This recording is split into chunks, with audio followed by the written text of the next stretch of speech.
Саламатсыздарбы, урматтуу телекөрүүчүлөр. Пирамида каналынын эфиринде элчи долбоорунун кезектеги чыгарылышы. Эске салсак, бул берүүнүн алкагында Кыргызстанда орун алган дипмиссия башчылары менен маектерди маал менен тартуулап келебиз. Бул ирет биз Кыргызстан менен Азербайжан өлкөсүнүн ортосундагы алака туурасында кеп кылмакчыбыз. Маектешим менен тааныштырсам, Азербайжан Республикасынын Кыргызстандагы толук жана ыйгарым укуктуу элчиси Оруджев Гидаят Худошоглу. Саламатсызбы, элчи мырза? Биз маегибизди баштай берели. Быйыл Кыргызстан менен Азербайжан өлкөсүнүн дипломатиялык алаканы баштаганына 24 жылдан ашты. Учурда кайсыл багыттарда кызматташуу жүрүп жатат? Салам алейкум. Я впервые хочу приветствовать вас, ваш прекрасный коллектив и всех миллионных зрителей вашего канала. И хочу пожелать вам самого доброго, самого наилучшего. Саламатсыздарбы? Мен сиздердин эмгек жамаатыңарга, миллиондогон телекөрүүчүлөрүңөргө салам жолдойм. Ооба, биз мамлекеттик деңгээлде кызматташып, мамлекеттерибиздин ортосунда дипломатиялык алака жолго коюлганына 25 жыл болду. Бул эки өлкөнүн жаңы тарыхы. Менимче бул өзгөчө тарых. Анткени бул биздин эгемендиктер орногондон кийин эле дароо болду. Бул Кыргыз элинин Азербайжан элинин тарыхындагы чоң окуя. Биз көз карандысыздык бекитилгенден кийин дароо эле биз кызматташуу үчүн чоң потенциал бар экенине ынандык. Кызматташуунун бардык багыттарында, экономикалык, гуманитардык багытта, жашообуздун бардык тармактарында, эл аралык ири уюмдарда биздин кызматташуубуздун мүмкүнчүлүгү да пайда болду. Вот в эту году мы идем по этому направлению. Мы делаем всевозможного, чтобы углубить наше сотрудничество.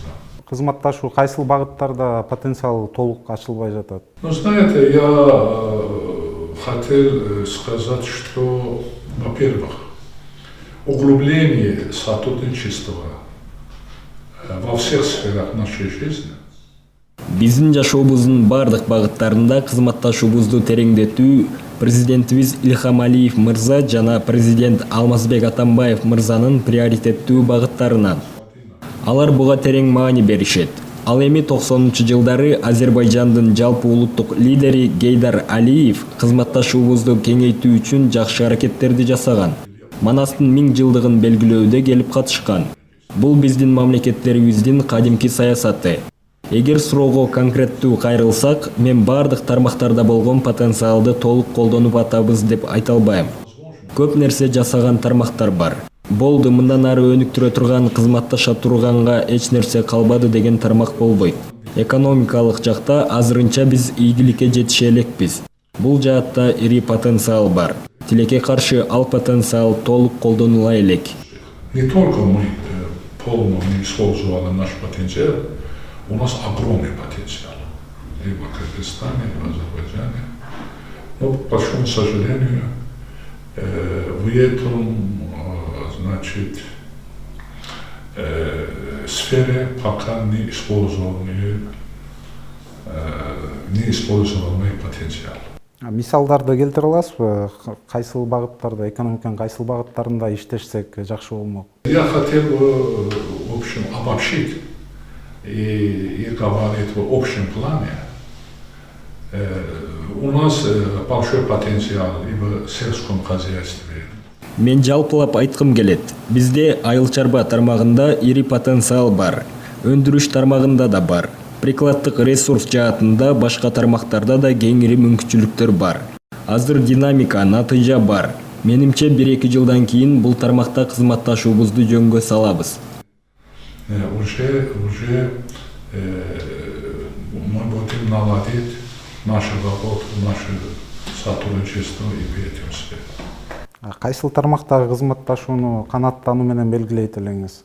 Удовлетворительным, в общем, взглядом я могу отметить вот наше сотрудничество в гуманитарной сфере. Вот очень много. Канааттануу менен гуманитардык тармактагы кызматташуубузду белгилейт элем. Акыркы 4 жылда көп нерсе жасалды. Бир тууган Кыргызстандын мааракелерин Азербайжанда белгиледик. улуу жазуучу ойчул Чыңгыз Айтматовдун 85 жылдыгын белгиледик. Азербайжандын президентинин жарлыгы менен академиялык театрда маарекелүү кече белгиленди. Кыргызстандан чоң делегация болду.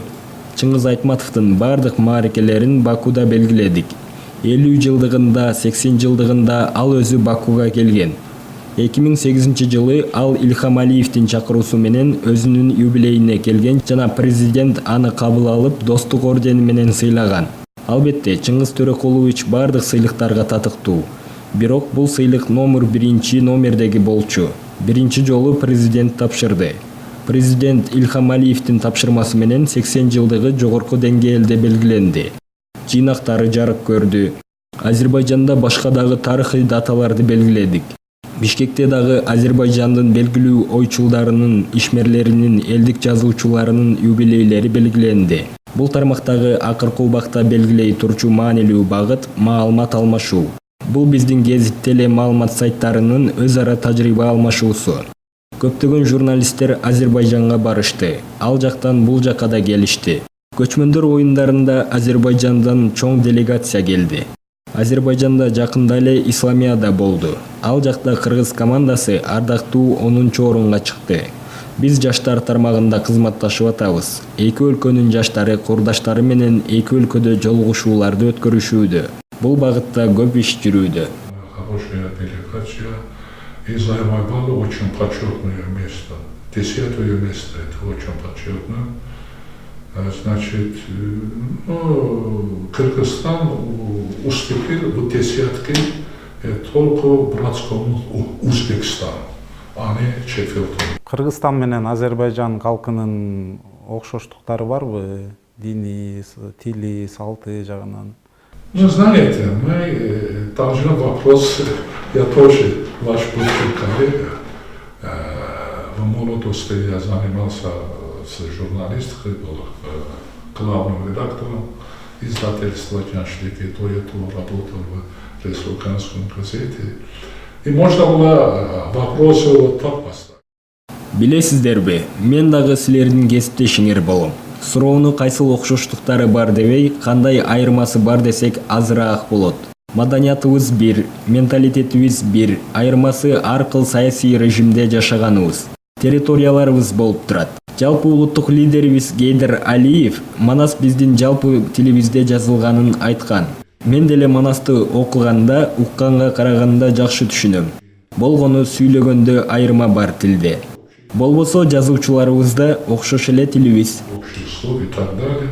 Но вместе с этим у них тоже свое наречие, и у вас тоже свое наречие.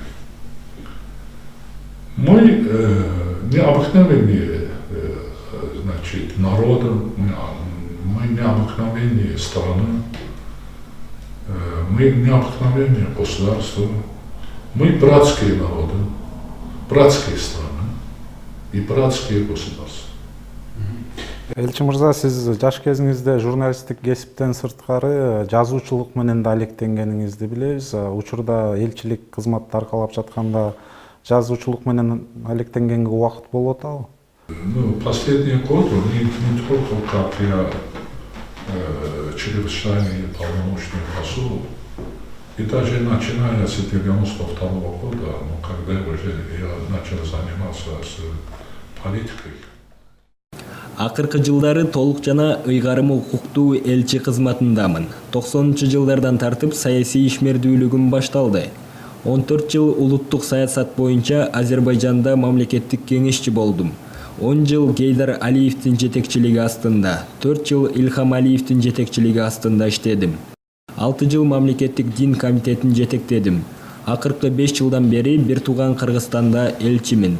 Бул убакта жазуучу катары көп нерсе жоготтум. Анда-санда кичинекей жазмалар болуп турат. Жазуучулук көп убакытты алат да. Убагында китептерим чыкты. Ал жаш кезде көп тилдерге которулган. Мунун баары саясий ишмердүүлүгүмө чейин. 90% этих произведений было написано тогда. Сизге эркин микрофон берели, балким Кыргызстандын жаштарына каалоо тилегиңиз барбы, кеп кеңешиңиз барбы? Во-первых, нашим молодежи Азербайджана и молодежи братского Кыргызстана, я хочу обратиться, чтобы они тесно сотрудничали, они встретились, они обсудили вопросы, они просто знали друг друга. Азербайжандын жана бир тууган Кыргызстандын жаштарына кайрылат элем. Алар тыгыз кызматташышса, бири-бирин жакшы билишсе деп. Алар жакындан бири-бирин билишсе, бир туугандай болушат. Деги эле адамдардын бири-бири менен жолугуп, маселелерди талкуулаганында достук пайда болот. Андыктан мен жаштарыбыз көп-көп жолугушуусун каалайт элем. Журналисттерге болсо маалыматтарды болгонун болгондой берүүсүн каалайт элем. Азербайжандын проблемалары жетишкендиктери менен. Чыңгыз Айтматовдун Бакуда достору көп. Мен учурдан пайдаланып Кыргызстандын телеканалдарына, массалык маалымат каражаттарына ыраазычылык билдирем. Один из больших, один из славных театров вообще всего Азербайджана. Вот по этому направлению мы должны работать, мы должны сотрудничать во всех сферах. Вот интеллигенция с интеллигенцией, ну, естественно, ученые с учеными, писатели с писателями, журналисты с журналистами. Тогда мы больше будем знать о Азербайджане, больше будем знать о Кыргызстане. И будет взаимообогащение наших культур, наших литератур, наших наук и так далее во всех сферах. Урматтуу телекөрүүчүлөр, ушуну менен тилекке каршы биз маегибизди жыйынтыктайбыз. Эске салсам, Кыргызстан менен Азербайжандын ортосундагы алака туурасында бизге Азербайжандын Кыргыз Республикасындагы толук жана ыйгарым укуктуу элчиси Оруджев Гидаят Ходушоглу жооп берди, айтып берди. Элчи мырза, сизге чоң рахмат, ушинтип убакыт таап бизге маек куруп бергениңиз үчүн. Жакшы туруңуздар.